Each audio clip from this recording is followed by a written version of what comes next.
Are you curious about how to keep your online activities private? Today, we'll compare NextDNS and Pi-hole.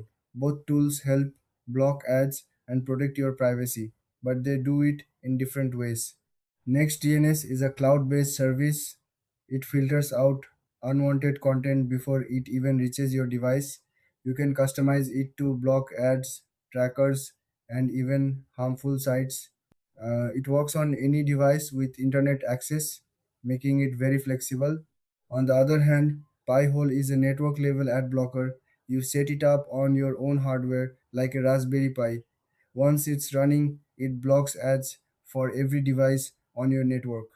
It's great for tech savvy users who want full control over their ad blocking solution.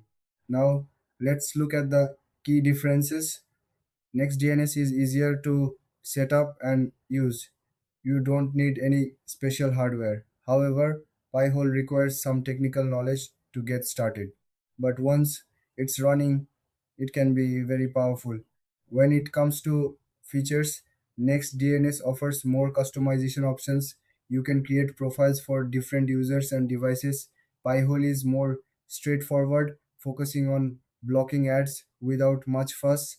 In terms of pricing, NextDNS has a free tier, but you might need to pay for more features. Pi-hole is free to use, but you might spend a little on hardware. So, who should choose what? If you want an easy setup and lots of features, go for NextDNS. If you prefer a DIY approach and want to block ads for your entire network, Pi-hole is the way to go. If you found this comparison helpful, don't forget to like and subscribe for more content.